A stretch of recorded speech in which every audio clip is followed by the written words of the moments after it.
Hello, Playdate. This is Don. This is Nick. And I'm Ryan. This week we are covering Playdate news. Recent indie releases. And skibbity-doo bopping into our 52nd episode, even though we don't number them anymore.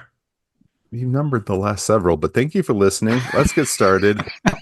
Ryan has like 9.5 pages of news here. We better get going then. Nick and I are going to be playing Battleship in another window while Ryan does this. All right, so I'll see you guys in about 30 minutes, but that means it's time for the boop news and notes. So starting off with some real positive info, Demos Games left some very kind words for us on Twitter. He says about the Helloplaydatepodcast, podcast, another great episode of at Helloplaydatepodcast.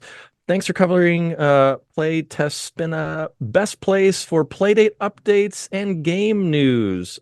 He must not look for game news and Playdate news anywhere else. But thank you so much, Demos Games. That was very, very kind of you. We'll leave a link to that in the show notes for today's episode. Awfully cool. Do you guys have warm fuzzies you want to talk about regarding that? Thank you for the feedback. It's a fun game. Rate and review our podcast on wherever you listen to it. We don't ever say that. So, all right. Thanks very much. Yeah, indeed. So that brings us to our next bullet point in the news and notes, which is the fact that Panic is celebrating a year of catalog with a sale. This, let's see, what is this? We're recording on Tuesday. This Thursday, the sale is going to end. It's from March 7th to 14th, 2024, in case you're listening to this in the far-flung future. We've got a link to that in the show notes as well, so you can hop over there and purchase games up to many percentages off. I've already purchased several. I think I grabbed about half a dozen of them. Have you guys been partaking in this sale, folks? Nick, do you grab anything? Of course. Yeah, I rebought a whole bunch of stuff that I bought on itch because I have low impulse control. That's right. Yes. I wanted to highlight that our very own Don wrote up a great article and posted it. And so I've included that in the links here in this section. Thank you. That article will be useful for one more day after posting this episode. Yes. I bought 4 games. Tempted to buy one more, but most of them I already had because we've been doing this podcast for about the entire year. What'd you get, Ryan? I got Hermit, Under the Tree, Halfway to Dawn, and Heidi Spot. Interesting. I nabbed a game I have been meaning to buy since the dawn of time. It's called A Balanced Brew. Just played my first game on it today. Was real fun. Got stuck on level 11 or something. It's one of these like 45-degree angle hill things. Anyway, I'm sure I'll get past it after another 97 attempts. But I also got a game called Possessions and Quest for the X, as well as for, what is that game you told me to buy, Don? For something? For track. For track. Mm-hmm. And the last game I purchased, we'll be talking about this at the very end of the episode. Foreshadowing, teaser, stick around for the cliffhanger. I'll tell you about that last purchase. Speaking of foreshadowing, though, if you want to play along with the Pick of the Week Club, buy 4-track because it'll be a Pick of the Week soon. Good call. Thank you for that, Don. If you want to save $2. Everybody get on that $2 savings while you can for the next 36 hours or so. All right. Nick, what did you purchase? What did you repurchase during the catalog sale before we move on? A bunch of stuff, and I forgot specific titles. All right, let's go. Fantastic. Yeah. Panic also reports good times were had at the OMSI event. That is the Oregon Museum of Science Industry, I think. We reported on that last time, and that was the first time that Playdates were available to purchase in person. Not only this, but Playdate developer James Gameboy showed off his in-development Playdate game called Initial Dream at a separate booth. But Panic was Initial Daydream. What did I say? Initial Dream. I said that? You did. Don's shaking his head. I heard Daydream, but maybe my brain fit the D in there because I knew that was the title. Well, we know there's no editing in this podcast, so we'll find out, won't we? Anyway, you can take the reins, Ryan, whenever you want.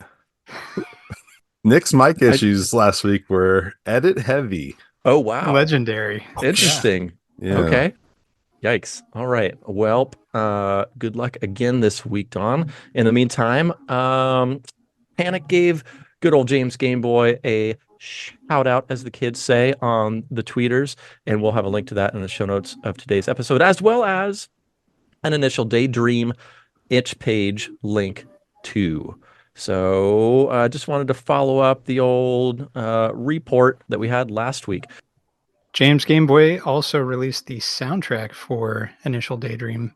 Hey. It's available to stream right now. I think that brings us to the next somewhat significant update. Are you guys ready for this? Playdate had an update, numero cinco. That's 5 for folks who don't know.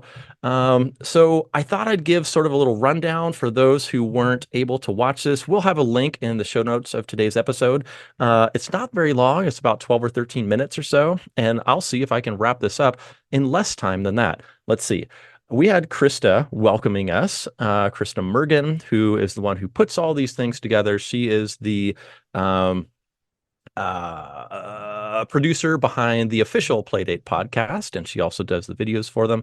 So after Krista, Cable came on, Cable Sasser, and reiterated that Playdates were available. He was very excited about this, and essentially he said, pending any unforeseen massive influx of orders, they should have them available to ship within a day or two. So that's real exciting news. I know we've heard that before, but I think Cable wanted to come on and mention that. That was followed up by Arissa, who invited a few developers to highlight their games, starting with Rowbot, ROW-BOT. Looked real fun, like a robot rowing game. Midnight Raider. This looked really ambitious, like a just silky smooth platformer with interesting crank integration. Like you can pick up a crank in the game and like move it over to a location where it's supposed to be used. And then once you drop it, then you can crank the crank. Looked pretty fun. Another game they mentioned was the Scrolling Enigma. That's a puzzler game. There's 2 new games from RNG Party Games. Now, Nick, you might want to start paying attention at this point because these are the developers of Bloom, and they've got a couple games. The first one, Echoes of the Emergent. They are billing this as a kinetic visual novel for the Playdate, which should be coming in spring. So I believe that's the one that's coming up soonest. That's Nick? Very exciting. Hey, Here's Nick. Nick is on the podcast. Welcome, Nick. Good to have you. Yes, thank you. And welcome to My Neighbor's Music, which is louder than ever. I still don't hear it. Oh, well. The second game coming from RNG Party Games is For Home. They said that one has no timeline for when it's coming out, but they are hard at work making it one of the biggest RPG games on the Playdate. All right. Big words, RNG Party Games. Following that, Escape from the Arcade. We've chatted about this before, but Dawn, I know you're the one who brought this up a number of times. Did you know that this was created by a married couple, like in the evenings after putting their kids to bed? Evidently, the wife is doing the like the art, and is it the music also? And then the husband is doing the programming. It just seemed like such a cool collaboration. I know we've mentioned this on the show before, but it sounds like it's coming to catalog in a more fully realized form. Dawn, did you have any thoughts on that? No, I knew it was a couple, but I didn't know their marital status. But that's really cool. Yeah. Cool. Looks like the next one is called Diora, Diora. It's like an isometric platformer puzzler type game. It looked really interesting. Kind of gave me some like I'm gonna say Marble Madness vibes because of the isometric nature of it, but it's not very Marble Madnessy probably. Next one was called Spore Story from possibly Axolotl. Shadowgate PD, which we've heard about in development from Pixel Ghost. Comet which is this incredible looking RPG. If you are on any of the Discords, you've probably heard of GovBubs or Donald Fraser working on this just beautiful looking game. I think we're all wish listing that real hard right now. Also, new stuff from Scenic Route Software called The Whiteout. So this game is made with the Post Hero engine, which means it's sort of like a point and click adventure, but it has a wildly different tone from Post Hero. It looks very dark, very gritty, very like, sort of PG-13/adult or so. Anyhow, Scenic Route Software has been putting out previews of this game on the social meds, and I would suggest you go check that out if you're not going to go take a look at this Playdate number 5 update, which I'm talking about. Also, I'm very excited for that one. I cannot wait. And he's posted some engine improvements, particularly moving up. Now you can see the rear of your character, that all important aspect that we've all been waiting for. He incorporated the butt sprite. Thank you, Nick, for making that happen. Awesome. Thanks, Scenic Route Software. Yeah. So looking forward to it. While Nick is making an interjection, I'd like to make an interjection that it's Robot Rally. I was over here searching for a game called Robot, and yeah, by Ray, Robot Rally. Which there's a demo on itch right now. Thank you for saving me from the corrections next episode, Don. I appreciate that. No problem. And my apologies to the developer. After Whiteout, there was Solar Descent. It looks like kind of a pulpy RPG type of game. Then we've got Island 2 coming out from Ron Lent. Then What the Crow? It's like a 2D side-scrolling. It sort of gave me like Untitled Goose Games vibe, like you're a little crow and you're kind of interacting with stuff in the environment, causing general mischief. After that, there was a game called Void Blazers. It's like a vertical scrolling spaceship shoot 'em up type game. Then Faraway Fairway. That's that procedurally generated golf game that's been teased for a while, and I guess it has, very many different courses because it's procedurally generated. Then the big kahuna was Mars After Midnight. That dropped the day of the trailer, so you can go get that right now if you want. Lots of wacky looking monsters in there. I'm still not sure exactly what it's about, even after watching the trailer. I guess you're like helping aliens or something. Don, I saw that you tossed this on the old indie inventory. Did you get any better sense of this than I did? Yeah, I played it a bit today. Ooh. Came out today at $6 by Lucas Pope, and you are a bouncer at, I don't know, I guess like a community center, because you can hold different events there. But the one I did was a Cyclops anger management group the first night, and so you can only let Cyclopses in. So if anybody came to your door with more than one eye, you had to just shut the door in their face. And so you use the crank to open up the little peephole, and then you close it. So if they do have one eye, I was pushing the button to open the door. They would come in, and then they would have refreshments, and then go into the meeting. So you're also responsible for sorting the refreshments and cleaning the table. And then you hear a knock at the door, you go back to the door. So it's a little bit of Papers, Please. Somebody, I don't know who it was, I'm sorry. In our Discord said it was like Papers, Please meets Diner Dash. I think it was Jug Puncher, actually, that said that. And I would agree, it is not super frantic yet, which I'm thankful for. There was no timer or like stress environment yet on the first night. But it was really, really slick and fun. The music was great. Graphics were great. A lot of personality. Every monster looked different. And you have to like look up and down in the peephole to see if maybe an orifice on their body winks. Like maybe that's a second eyeball. It's very creative. So that's highly recommend. For $6, I thought it was going to be like $15. I was shocked it was $6. So highly recommend. Wow. That's great. That's great. Yep. Cool. Let's see. So I think that was it as far as the new game trailers that was in the Playdate update number 5. after all those games were mentioned, they also mentioned the catalog anniversary sale, which we've already touched on, and the Playdate Community Awards, which we're going to be talking about here as well.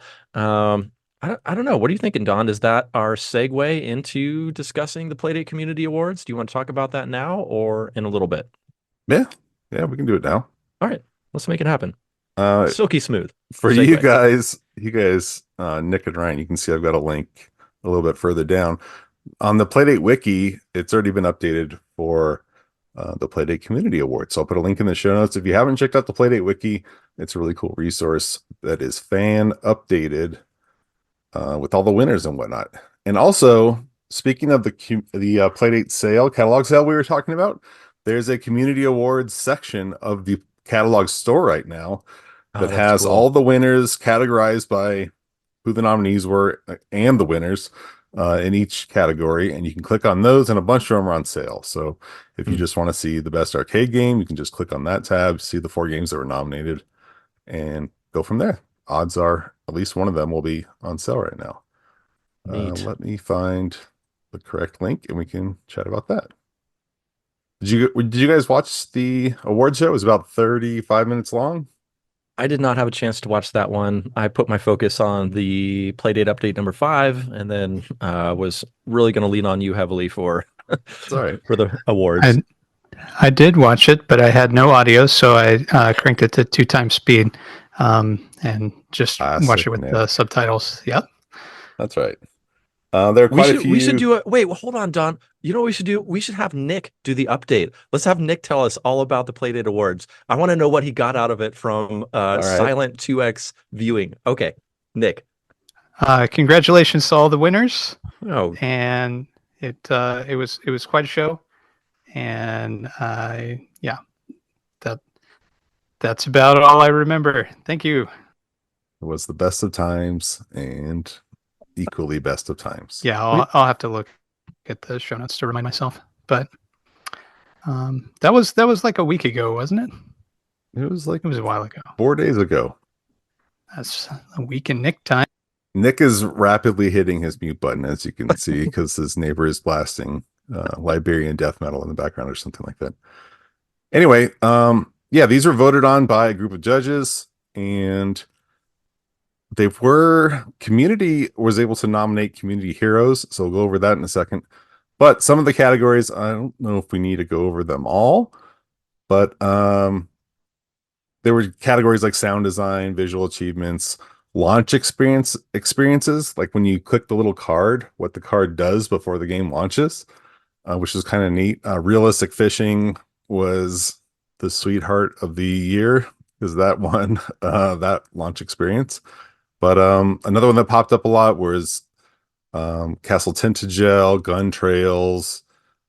What am I trying to think? Resident Tale popped up a lot. There wasn't quite the 4 horsemen we had last year, where it was like the same 4 games in every category. There was a lot more variety this year, but there were a couple that popped up quite a bit. There were about 1 million games that came out in the past year. Yeah. It was astounding. I mean, again, we say this all the time. We've got such an embarrassment of riches on this platform. Mm-hmm. Most anticipated game, the winner was Mars After Midnight. So it didn't take much. Riddle me this, Don. I'm looking at this Playdate wiki, and I see the categories: best soundtrack, sound design, etc. And then I'm interpreting this little trophy as the winner. Mm-hmm. What does the red text mean? I think red is they don't have a they don't have a wiki page. So if they're yellow, they have a Playdate community wiki page with more information. If it's red, so they don't have one yet. It's like the red text of shame. You need to go get a wiki page for yourself, right? Need to set up a page. Yeah. Okay. Interesting. Which is crazy. Root Bear doesn't have one. Root Bear, Mars After Midnight are 2 winners that don't have a wiki page. Well, congratulations to everyone, not only on winning, but also getting nominated, and all the devs for making all this glorious gaming for us. Don, did you want to highlight any of these you feel particularly strongly about? Sure. I was one of the judges in, what was it? The general category. So all the like best adventure game, best puzzle game, all those categories, the Cranky Award and the Game of the Year awards. The I think there are eight are of those the things judges. under the genre awards? Is that what you're saying? Yes, Okay. genre and the general awards. And general. Okay. And for the most part, we all got along fine. I'm not gonna have Oh any yeah. trauma or anything. There you I go. think Air some laundry, Don. there are only a couple that we butted heads with. Or no, we didn't butt heads, but we had lengthy conversations about. Hmm. But I was pushing hard to get Carve Jr. in the best arcade game category, and it didn't quite make it, but I pled my case. Hmm. Another one was getting root beer in the game of the year category, but it got there, and I'm glad it Root did. beer. Root beer, yeah. So game of the year was let's see, I know what it is, but what were the nominees? Where is it? Shall I say it? Nominees were Yeah, if you Gun see it, oh, it's at the Trails, bottom. Yeah, go ahead. Resonant Tale, Root Bear, and Don, you want to regale us with the winner? And the winner was Realistic Fishing. Hey, Yeah. congrats, Toad. Yes. Yes, totally out of control. Under control? Under control. Yeah. Under control. Thank you. Something controlling. Yes. So a lot of these games you can hear about on our past episodes, but there's quite a few here we haven't covered yet, which is really cool. So Yeah. maybe we'll get to them. But anyway, there'll be a link in the show notes to the full list. And like I said, there's links to most of these, or you can watch the presentation, which I really encourage you to do because it's only 35 minutes and there are several trailers for upcoming games in the awards, just like the game awards. And if you And 18 exit on mute, you might even get something out of it. I was going to say it's an awful lot of work to put something like that together. Obviously, Mhm. it's coordinated with a bunch of different individuals, like Don as a judge. So, congratulations to everybody. It really is amazing, and this platform proves itself to be very community minded, and I really appreciate that about it.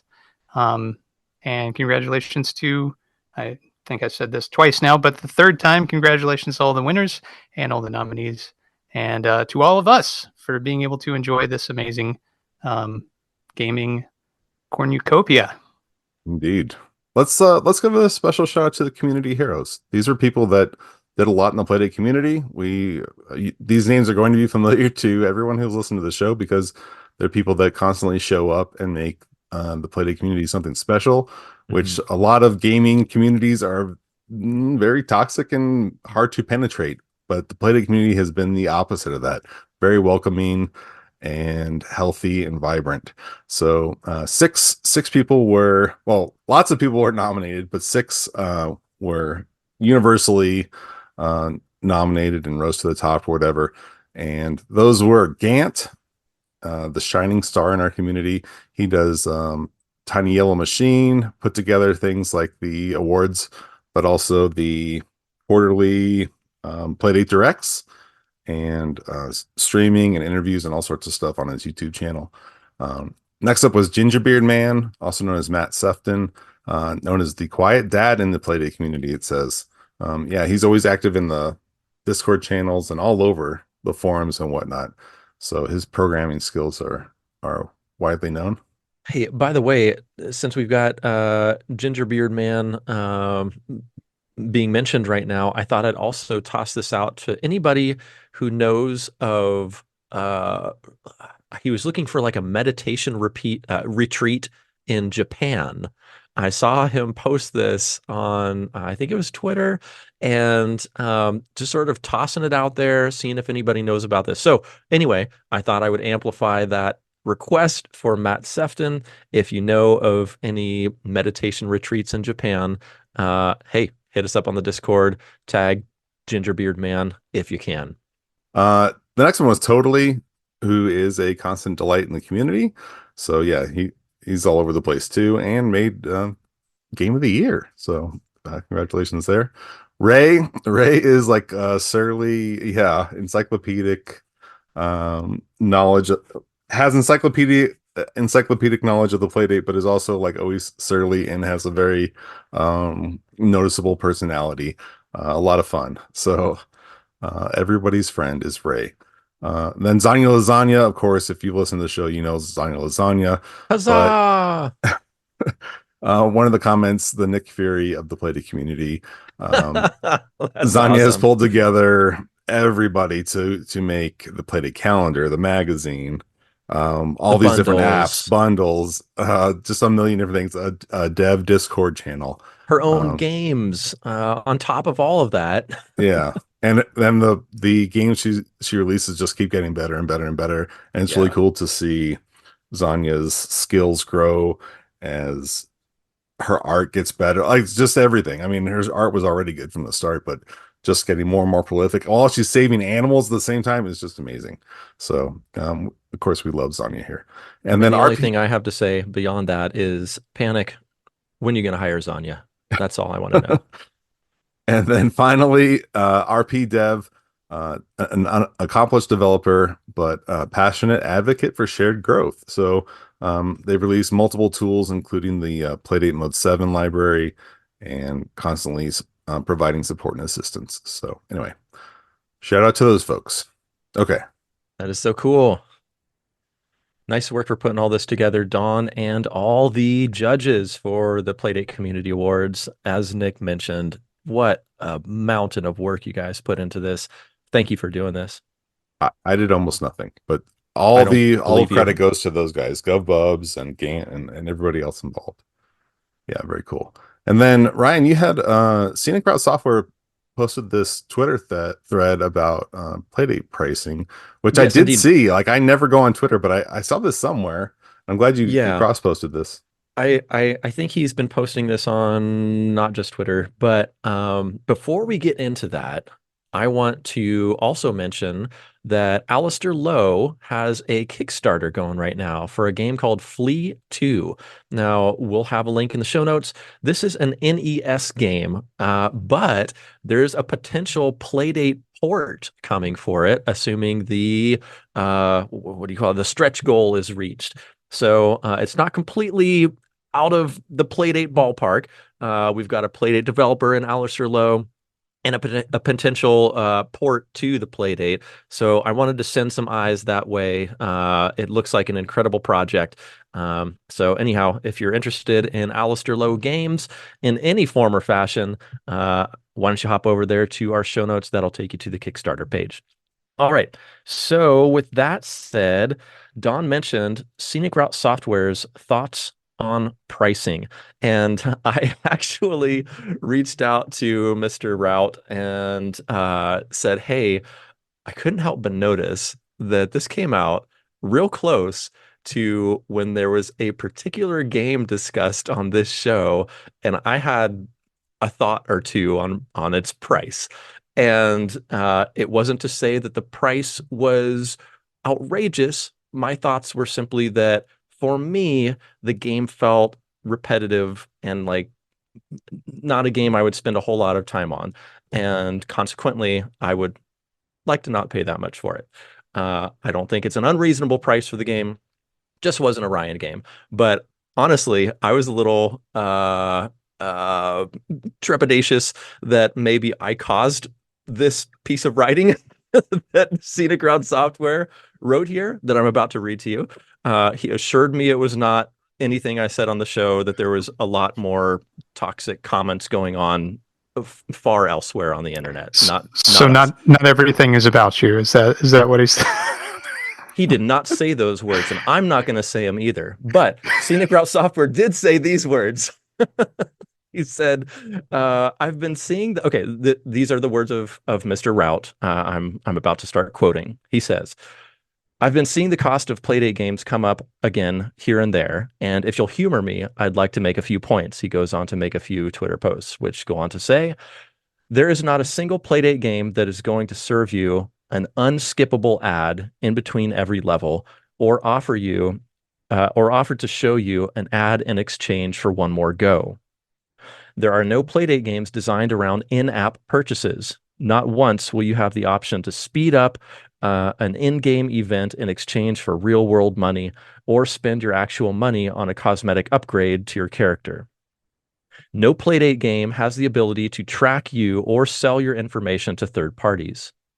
All of the poopy things, there's a different word there, but let's keep this all ages. All of those types of things that games on mobile platforms do to make money on titles that cost little to nothing are not possible on the Playdate. The only way to monetize a Playdate game is through an upfront one-time cost to a very small audience, and that's a good thing.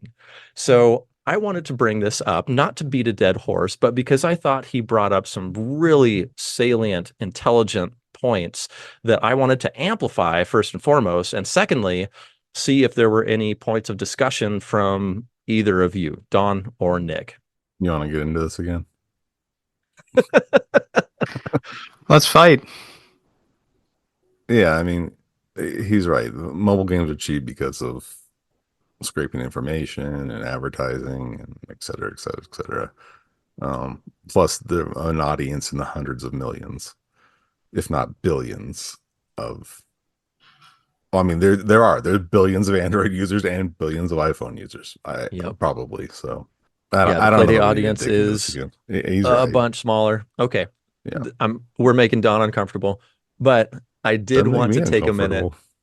I did want to take a minute to amplify these words from Scenic Route Software. I think they deserve a wider audience. And so for the two listeners that we have, I hope you now hear this and understand it. Scenic Route Software, thank you for everything you do and for making these very sound points and being a part of our community. We mentioned Mars After Midnight is out. Go buy it now. We mentioned Mars After Midnight is out. You want to go buy it right now. It's very good. It's on the catalog store. It's the only thing that came out this week, so you can't miss it. It's that and then the sale, which is the entire front page. Next up, I really thinned out the herd this week. There must have been some game jams going because there's just a million demos up, and I typically don't mention them. So I'm not. This week I'm not. Instead of having 50 games, we got like 7. Next one is The Infiltration of Nick Sterling. It's free. It's by Diogo and Raid. And this is the one game I put on here that I have not played, I think. But this looks like a really cool Nick game. It's like this futuristic looking adventure game. You're a cat burglar, freedom fighter thing. It's got really nice graphics. It's made in Lua from scratch. It's some sort of fighting, but also surveillance. Like it's one of those things where there's like a security beam that you're trying to dodge out of the way and stuff. I don't know. It looks cool. It's free. Just go check it out. Yeah, I pulled a Nick on this one. I have downloaded and have not played, but it looks like, I don't know, like sort of pulpy, but with like really incredible cutscenes. Yeah, I'm interested to give this a whirl. I was too busy playing our game of the week.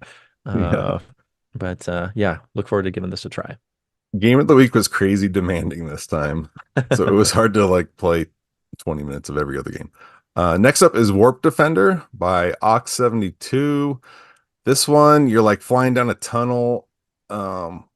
Nick, you got to help me. What is the guy with the backpack, the Sega game? Oh, Space Harrier? Space Harrier, thank you.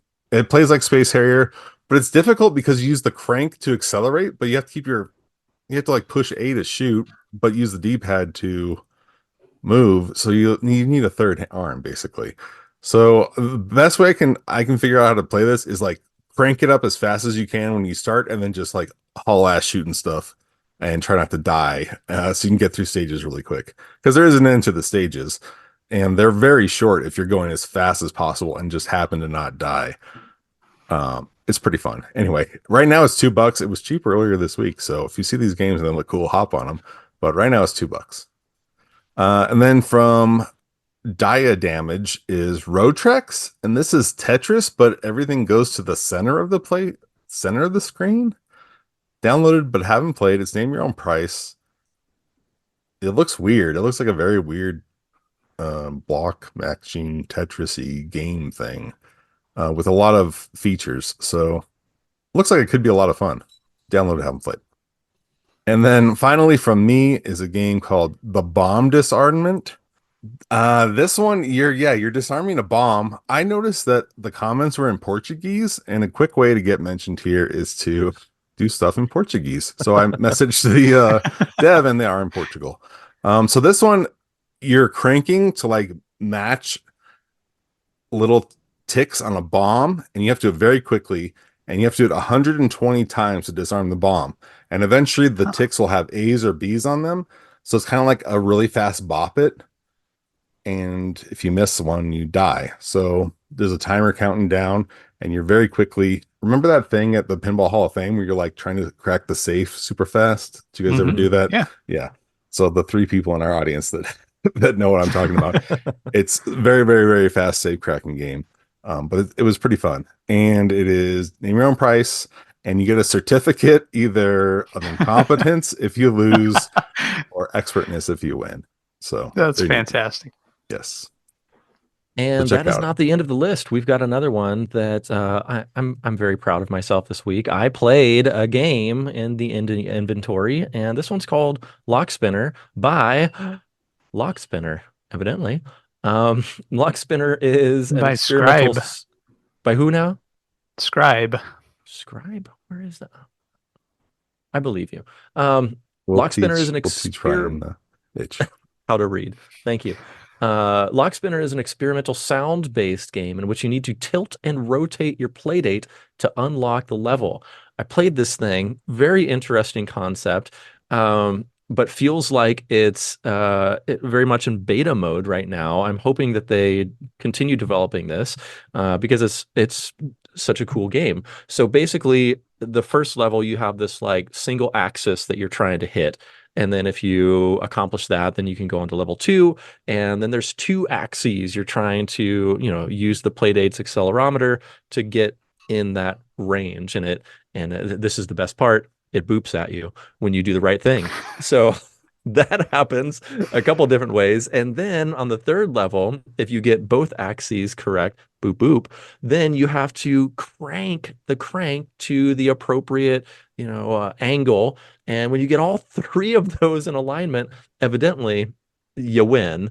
I couldn't do that. I couldn't do number 2. I did number 1, but basically the screen goes blank. The screen is black while you're playing. So there's no like visual cues or feedback or anything. And that's the part I wish was a little more developed. Like, am I even close? Like I'm rotating this thing around, and for quite a lot of it, I'm not sure if I'm anywhere in the range, or like I've rotated it 360 degrees and I'm still not hearing anything. So I feel like there's some user friendliness to massage into it still, but super cool concept.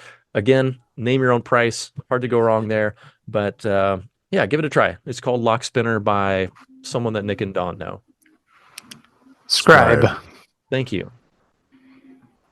Oh, there it is. I see the words. Thank you, guys. Yeah, it sounds cool. This makes me think, like, if they did make a Playdate 2, which there's no indication that they're going to, instead of the backlit color screen that would make it like every other console, if they just put like a haptic feedback thing in there, like if it had a little bit of a vibration to it, I could see that being an allowance they would make. Little battery killer. Little rumble motor in there, huh? Yeah. Yeah, it's a motor. Yeah.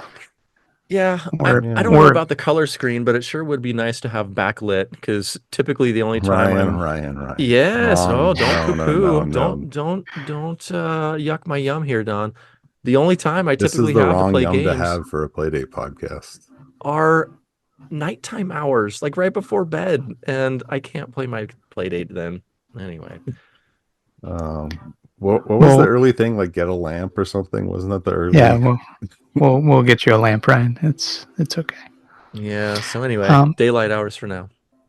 Okay. Well, with that, I think that closes out into the inventory and brings us to boop pick of the week. And this week it is my pick, and I chose Under the Castle, which was made by Dane Diaz, Z Corbs, and Volcano Bites. And Under the Castle is a classic rogue game, as it's described on the catalog page, where you explore infinite dungeons, vanquishing enemies, gathering orbs of light, and rescuing enslaved villagers. Use your weapons, potions, magic scrolls, and even your own hat to navigate the treacherous depths and find your way to the evil lord.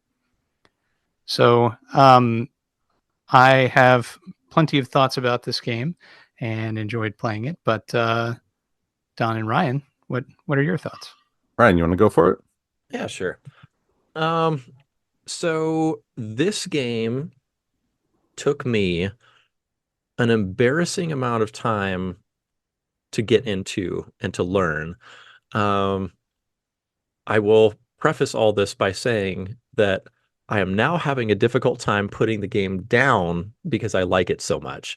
But for anyone getting into this game initially, I feel like there's not a ton of in-game instruction.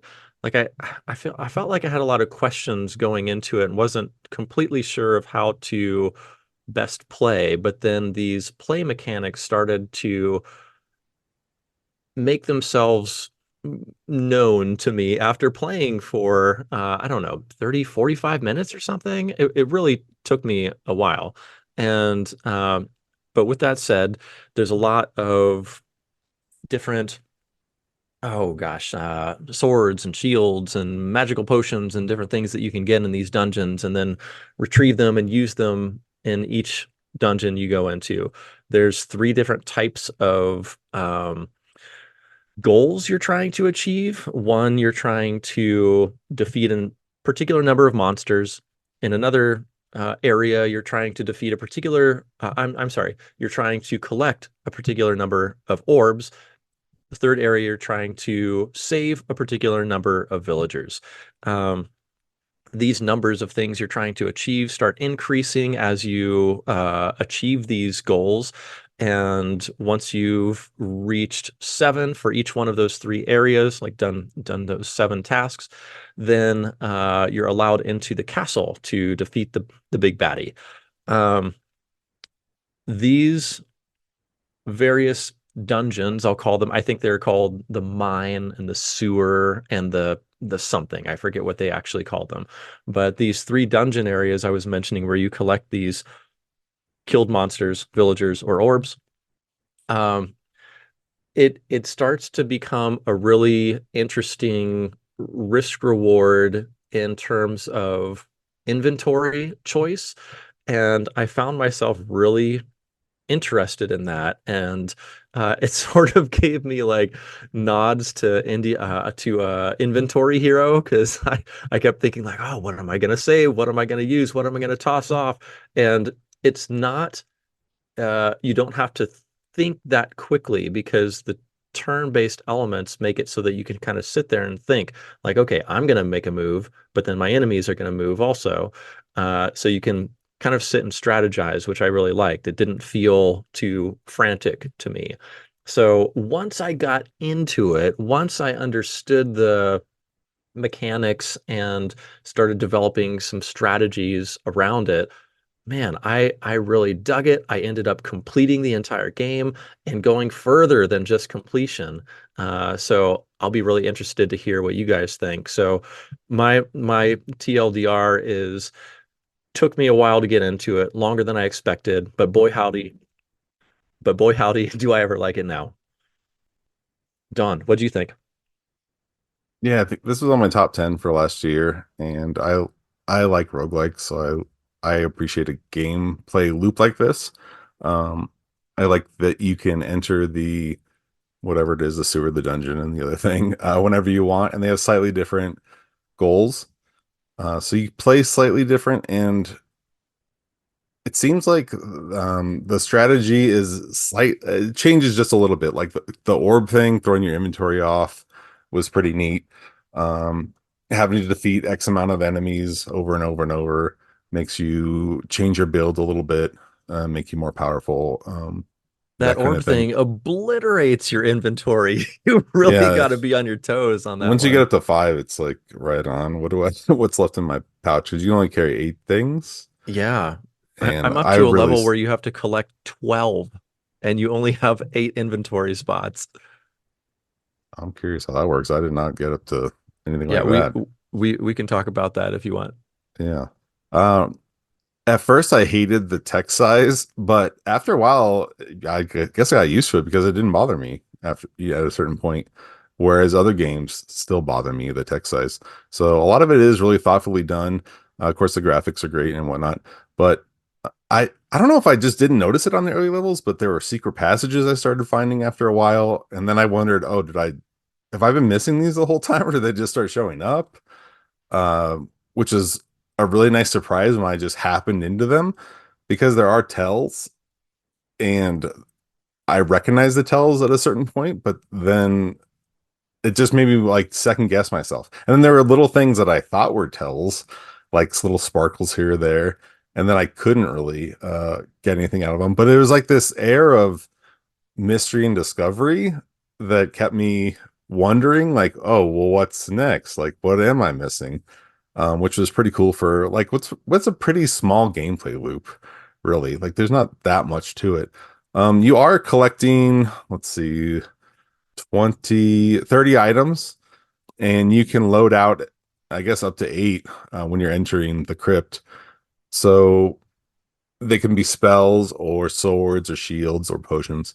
Um, and that changes your strategy.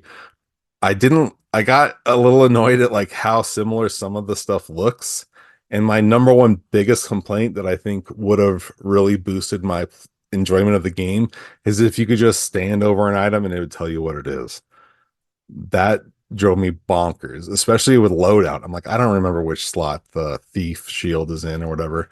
Like at a certain, so that all that did is it made me like pick the same 4 items almost all the time, unless I really wanted a certain kind of spell or a certain kind of sword, or I felt like a certain shield was going to give me the buff I needed.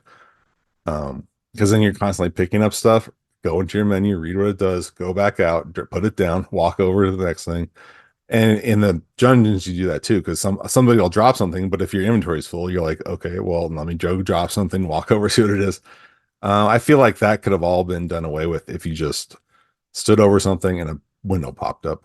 A little hover text or something. Yeah, that's a great Yeah. idea. It's a minor complaint, but it adds up over time. And it definitely felt like it slowed down my gameplay. And that made this a hard game to do for game of the week. Like, as much as I like this type of game, it's like, how do you, I mean, Ryan did it, but how do you like blitz through a roguelike in 2 weeks? I found myself having a hard time with that, because if I had if I hit a level that was difficult for me to pass, it wasn't like, oh, if I just spend enough time, I'm going to keep going. It's like, well, at a certain point, I'm just not good enough to seal the deal on some of these for whatever reason. And my gameplay strategy changed. Like, I didn't realize the B button let you hop for a long time, not until we were playing it this week. Like, the whole last year or whatever, the last 3 months I've been playing it, I never noticed that. Okay, well, you just taught me something. Yeah. What? Oh, yeah. Be quiet. Both you of push B and you hop, and so that makes everything move. Yes. I always just walk into a wall over and over. Yes. Okay. Now so then if I accidentally hop, that would screw me. And I think that's what was happening the last few months, and I just didn't really understand it. Okay. Yeah. Anyway, it's very useful when you know that it's available. I feel like this is Don's Minesweeper. Yes. What is your what's your overall thought, Don? Is this a must play? Is this a I feel like it's not a must play in a 2 week period, but it's definitely a chip away at for a year or whatever. I mean, it's a very good pick up and play game, and you don't have to power through it.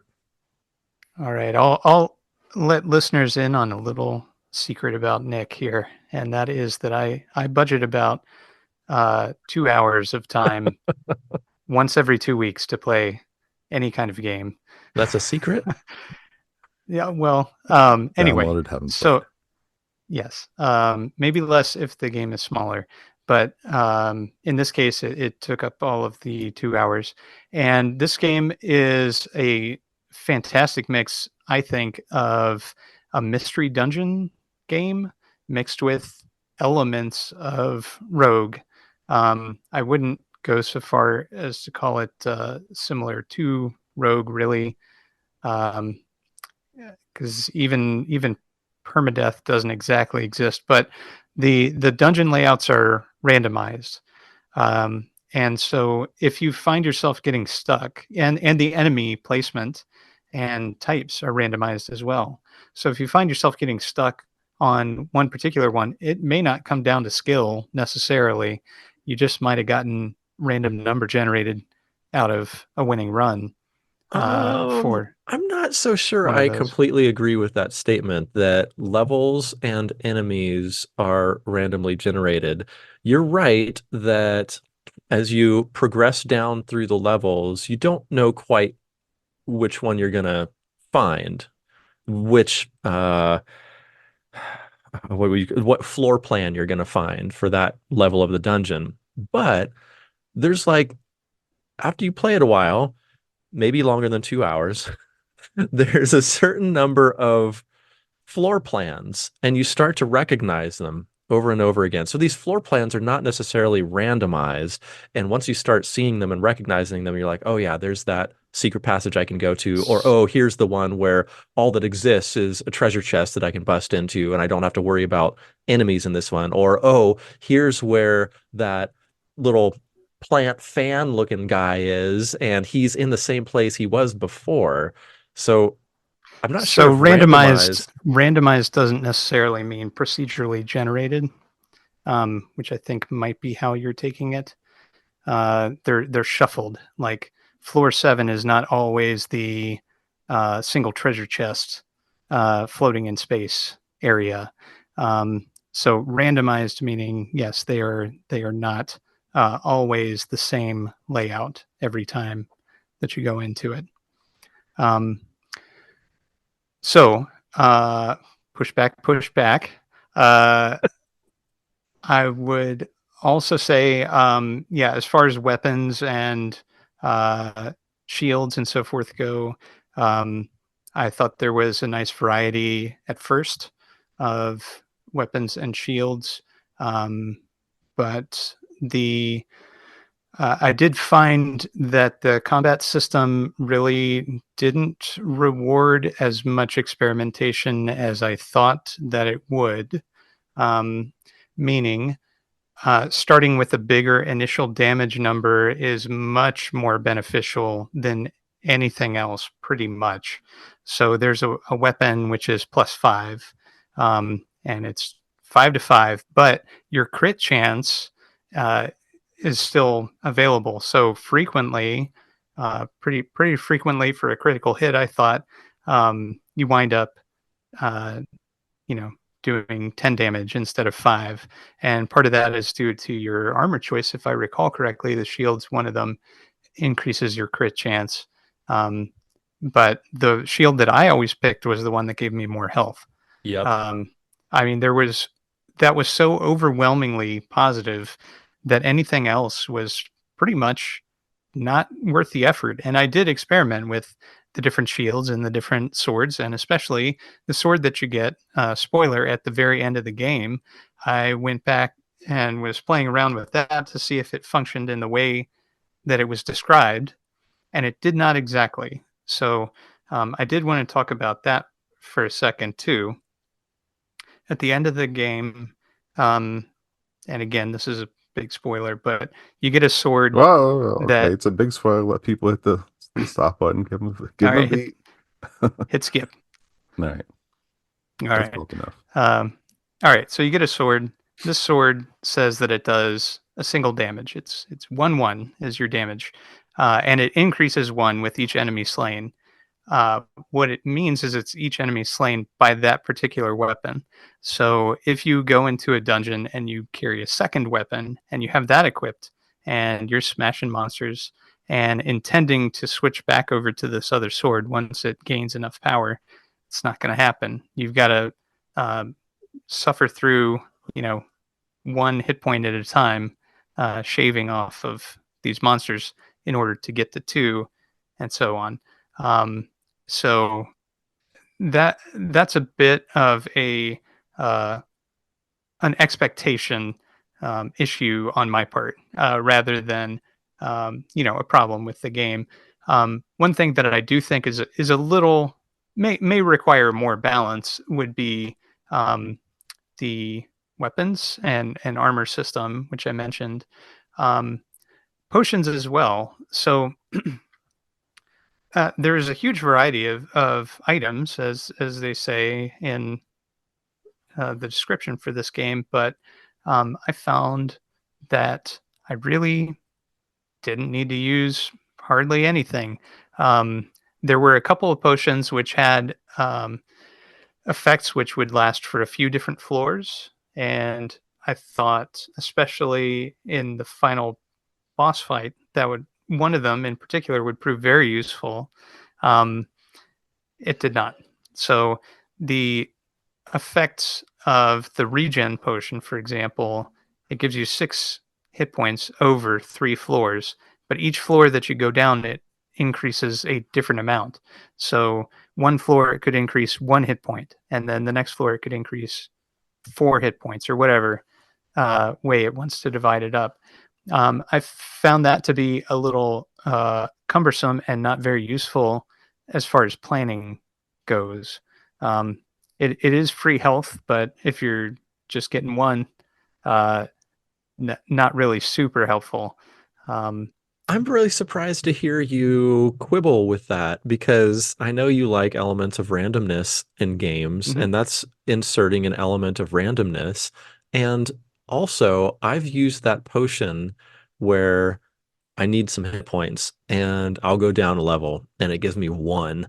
And it's not like you necessarily have to stick around on that level. You can go down another level and then get your additional hit points. That was Assuming kind you of can make it to the stairs. And Yeah.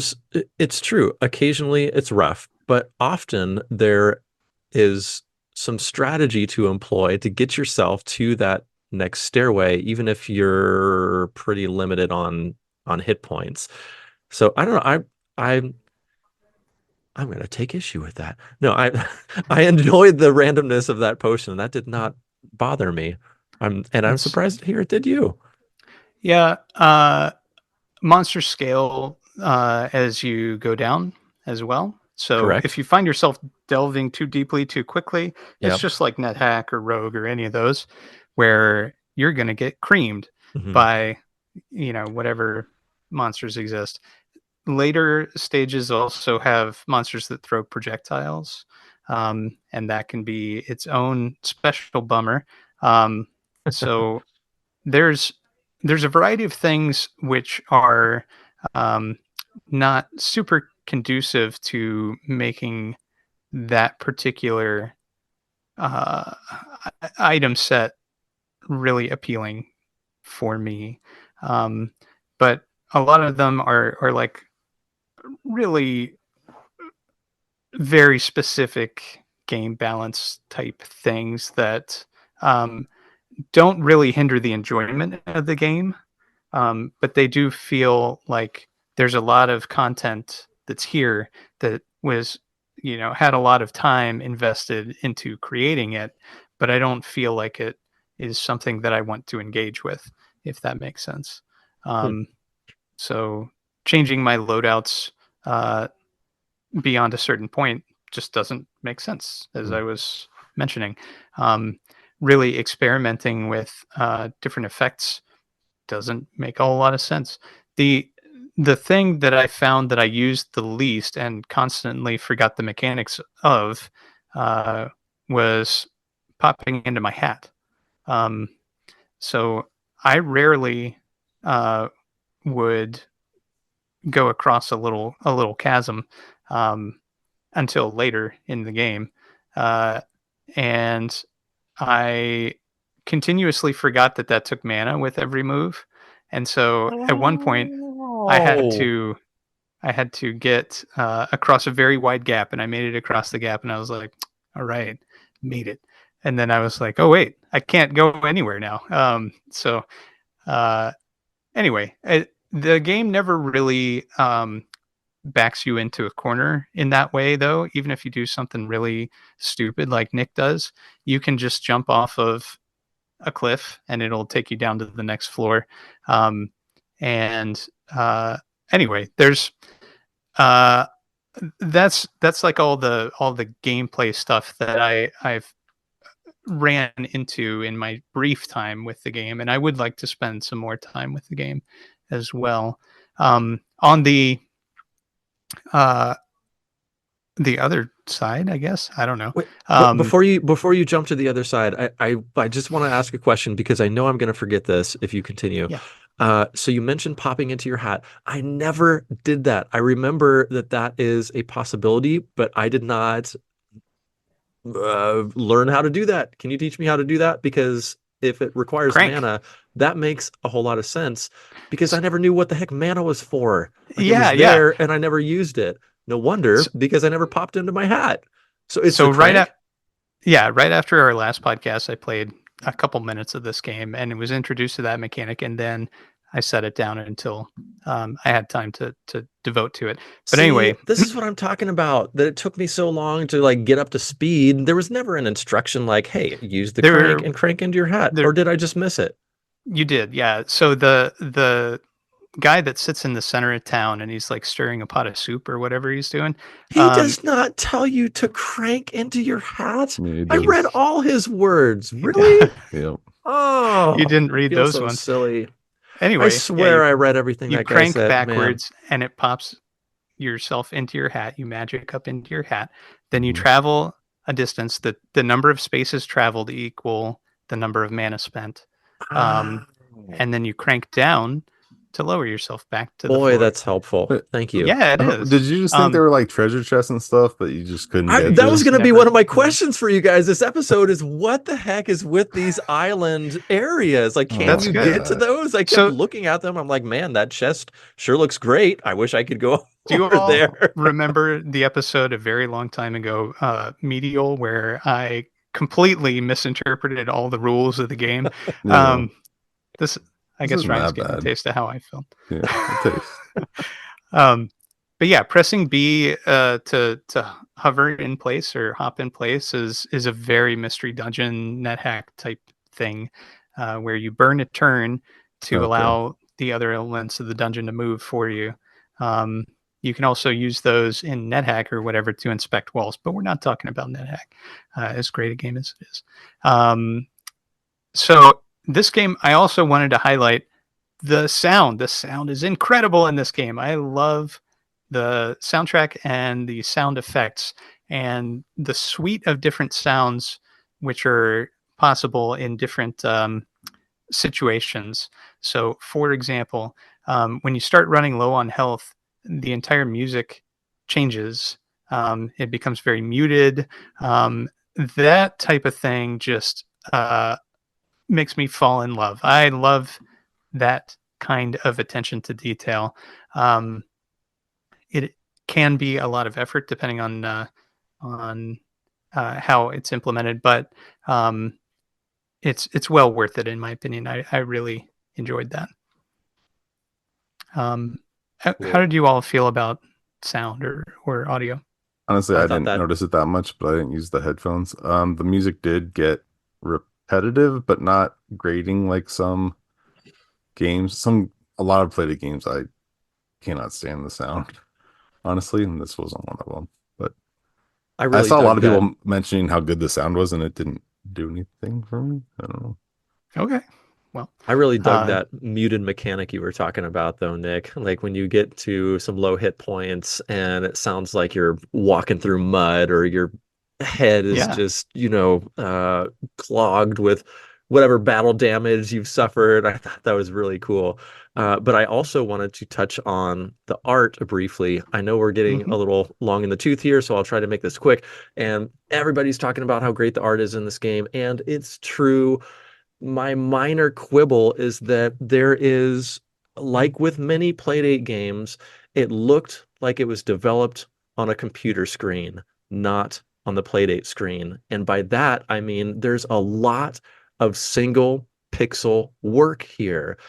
Playdate developers, please, please, please start thinking about wider lines for the exterior of objects, thinner interior details, because when you get these very single, tiny width lines, it's so difficult to see a lot of that detail. I loved all the animation of the smoke coming up in different areas, and there was just a ton of detail to look at, but when it's on the Playdate screen, boy howdy did it ever feel small. So I'm pleading with developers moving forward to think about line weight when it comes to developing the graphics for your games. I say this as a comics artist. We do the same thing there, and I would love to see it done more often on Playdate games. Yeah, thanks for that perspective, Ryan, because yeah, that's something that we've talked about on the show before, but it can be pretty difficult to see some things and differentiate things. As Don was saying, differentiating items in this game in particular is can be a challenge. There were a couple times that I walked off the level. It didn't happen a whole lot, but there were a few times. And nod to Toe Jam and Earl, you do go down to the next level. And I didn't find any instances where, like Toe Jam and Earl, you would just keep falling if there was nothing under you. So that was nice. You didn't fall down several stages. But occasionally it was hard to tell, oh, well, I'm backing into a wall. Once I realized there was a B button and I wasn't using the walls to skip turns, it wasn't an issue. But before that, it happened a few. Did you know that you lose health when you fall off the edge? Yep. Yeah. That once that ended a game for me. But it did for me too. Yeah. Well, overall, great game. I really enjoyed it as well, and I also would highly recommend it. So, all that to say, that's 3 recommendations, I think, for this one. So, who is next? Looks like Johnny Darko 138 has something to say. Said this game is really great. The art style is possibly the best we've seen on the Playdate. The soundtrack is banging, and I love how the runs are just right enough to squeeze one more time in on your work break. I've got about 6 hours of playing in my copy. Love this game. Thank you, Johnny Dark. 138. Marco Hutchins, these came from our Discord, by the way. Marco Hutchins had to say, rolled credits yesterday. Final sequence was fantastic. Great final boss design and music. Reward is really sweet, Nick. Still have 2 slots in the equipment room left to discover, but I think the indicators only show I'm missing 1. So they're trying to figure that out. And Orkin was already in the official Discord getting answers. So they are... I guess he said that the last 2 empty items have not been added to the game. So coming in a future update. Okay. Well, that answered a question for me. Cool. Speaking of Orkin. Yeah. Orkin wrote, I bought and played this at launch, but should share my thoughts. TLDR, Under the Castle is excellent and one of my favorite Playdate games. The art has already been mentioned, and deservedly so. It's a very good-looking game, and no surprise that one of the devs is an artist, first and foremost. It's got a very clean and readable look, yet still appears detailed in full. Not an easy achievement in one bit. I found it to be relatively easy, but with enough variety and moment-to-moment decisions to not be boring or trivial. Even being confident in the success of a run, I was always engaged. My 2 biggest complaints are already set up to be addressed in a coming update. One is adding in the missing shield that I was not alone in spending some time searching for, and the other is fixing a frequent run-ending bug when on long, deep runs. Fortunately, it doesn't really become a problem unless you play on into post-game. Hadn't run into that one. Just out of curiosity, speaking of post-game, how many levels in are you guys after completing it? Just a handful. I didn't finish it. Yeah. You did not finish it, Don? Oh, okay. Cool. Well, you've got some more fun coming your way. In the meantime, let's hear from Jug Puncher on our Discord, who says, I really enjoy this game, but I wish I felt like I was advancing in it after each run, at least more besides the unlocked items. There's no real indication that you're getting anywhere or doing anything besides seeing a higher number on the dungeon you just beat, and it would have been neat to see other changes in your home base. Where are all those people you save? Still, a whole lot of fun playing around with the unlockables, and yeah, maybe the best looking game on the system. I really felt that it when I got to like level 14 out of 15 or whatever, and then I died, and got back there, and he's like, "Oh, I saved you, but I didn't save any of your stuff." And I was like, "I've had a badass shield the last like 5 levels or whatever." And yeah, if there was something like, "Oh, you got 10 coins or something," and there was vending machine at your home base or something where you could buy something, I don't know, Space Rat Miner has something like that. Like I need that rogue light element that give you that little serotonin when you get back there. I don't know. And then Dino wrote in, yeah, I get what you're saying. Oh, that was I expected to move around a larger map. I was surprised when I realized it was all centered on that one screen. Yeah, most of it, there's a hub world, and the hub world is mostly just one screen. I'm not sure the repetition distracted me too much from the game. It was just unexpected. Some other thoughts. I thought the quest design was great for short pickup and play sessions. The 3 styles of quest offer some variety, but feels slightly unbalanced. Killing monsters in the crypt is a lesser challenge than gathering orbs or saving villagers. Learning to bounce around the playfield, evading enemies while effectively managing the limited inventory slots is fun. The game's artwork is creative and detailed, and its audio is rich and nostalgic. It's super slick, polished production. I'm not sure if it's exactly my bag, but I have enjoyed playing along. It's clear that there'll be a significant audience who will dig this title. Mm-hmm. Good words. Thank from you guys Dino, for sharing as your always. thoughts on the Discord. Really appreciate that. Yeah, totally. Yeah, totally. Thanks for playing along. Mm-hmm. All right. Well, great pick, Nick. Good job this week. And I guess that means we should look forward to next episode's pick, which is from moi. This one's called Water Flow. So head over to catalog, get it on sale for the next 36 hours, and play along with us. And we'll chat about it next episode. Currently, it's $1 on catalog. Can't beat better that. Pick up a copy. Yeah, looks like Pipe Dreams. Yeah. Oh, cool. Yeah. All right. So that was the mystery pick of mine from the catalog sale. I've been playing that a bit over the past 24 hours or so and really enjoying my time on it. So let's give it a whirl together. Cool. I don't recognize any of the names on the scoreboard here. I do like that Jay Plummer is on there on Waterflow. Plummer? Mm-hmm. No? Okay. Yeah. All right. Thanks, Nick. All right, Dad. Roll the credits. All right. Yeah, thanks you so much for listening. We appreciate it. And you can catch us on playdatepodcast.com. And we're always active in the Discords. We're also active on Instagram, Threads, Blue Sky. Yep. That sounds right. Anyway. Yeah. That's Catch you guys later. Check out the show notes. All right. Sounds good. XOXO. Good chatting with you this week. Thanks, everybody. Bye. Au revoir.